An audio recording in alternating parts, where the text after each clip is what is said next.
Today I'm going to take you inside and we're going to talk about plastics and the findings I found on what plants can actually bring up through their cells. And you know what? You may be surprised about a lot of different things. I was. Hi, it is Robbie from Southern California. And let me tell you something, there has been something I wanted to bring up, but I wanted to find the research, and I've got the research, and I'm so excited to talk about this now so we can all get gardening and get this off our heads. Plastics do not leach into plants. I'm putting the link for all the research I have found underneath this video, so you can go read it yourself. This is research that was done. It was done by the Pacific Northwest National Laboratory. That's one of them. There's been many researches on that. Now, why is it important to me to talk about this? Because I have so many people that come in, and I know I'm not trying to change your mind. For the ones that were just wondering, plastic comes in all different sizes, and it can be down to what's called nanoplastic. It's so tiny, it's as small as a virus. Here is the thing, plastic doesn't get into us through growing in a bucket, a container, a tote, trash cans.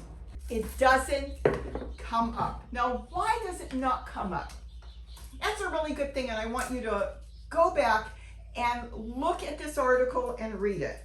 This even goes into lead. When they said, oh, the kids, cough drop, the kids were getting lead poisoning or getting lead in their body because they were eating out of the garden because it was an old house that was sandblasted and all the paint went into the ground and then the plants sucked it up. Guess what? They never got it from that. Plants can't suck that up. The research has been done. They've been studying them. They've been tearing the plants apart, and plant cells are simply too small. I've talked about plastic containers, water bottles. That sits in your car. This is what brought on the bad rap. People, and I know too many that have done it, would go get a case of water, put it in the back of their truck, and have water all they want. Oh, I need a drink. I'm going to go get that plastic out. Well, plastic breaks down over 150 degrees. The plastic cells do start to break down.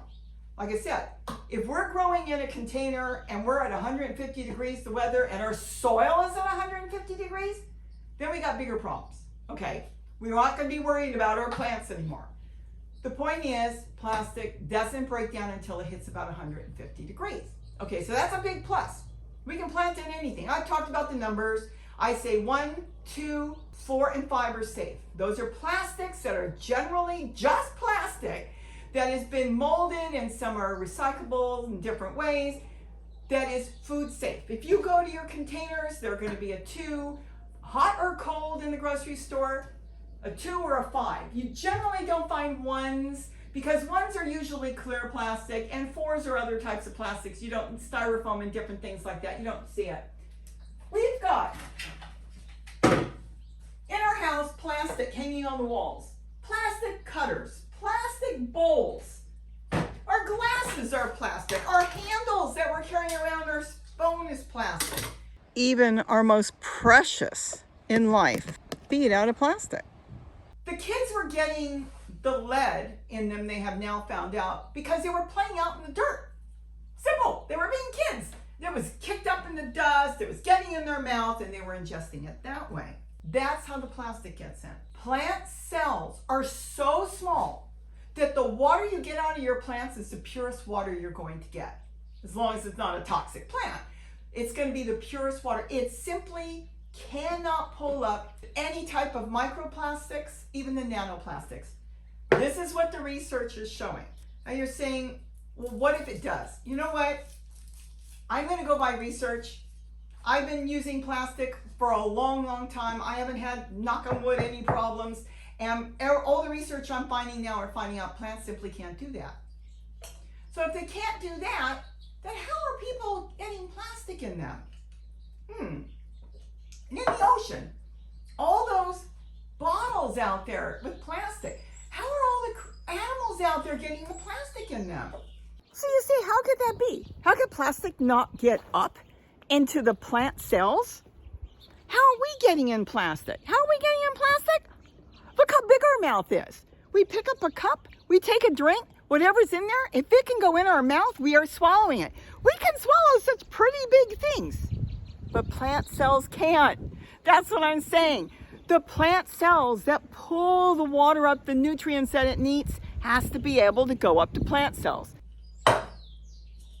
Remember that cough drop I just dropped in my water? It cannot go up a straw. This is what it's all coming out to be. The plant cells are too small to pull up that cough drop. I can sit here and suck on it. I can throw marbles in here, and I'm not going to get a marble or a cough drop up this straw. Please go back and look at the research yourself. It simply doesn't work. Now, where can plastics, the nanoplastics, get adhered to? They did find something.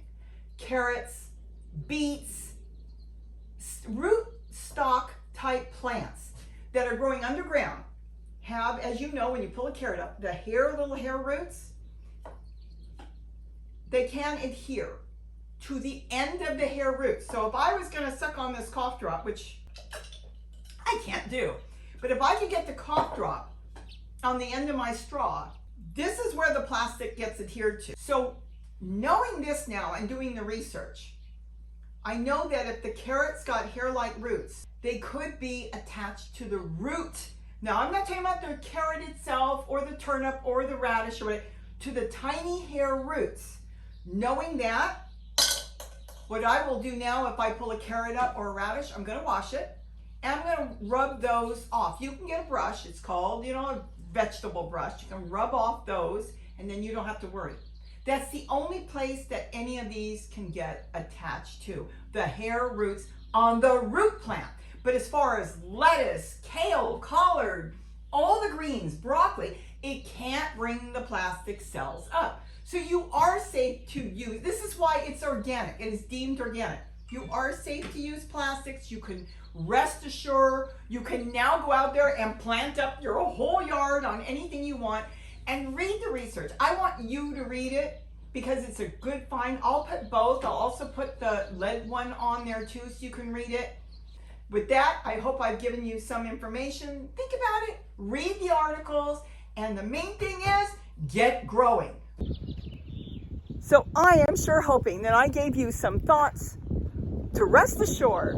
The main thing we need to do is we need to start growing our own food, at least some, not everything, but some, so we can get some fresh nutrients and enzymes into our body that can help us stay healthy and be able to fight off anything and just in general feel good.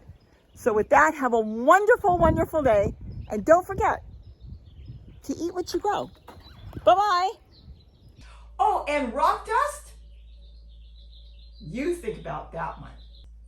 Yeah, all my glasses are plastic. Super cool.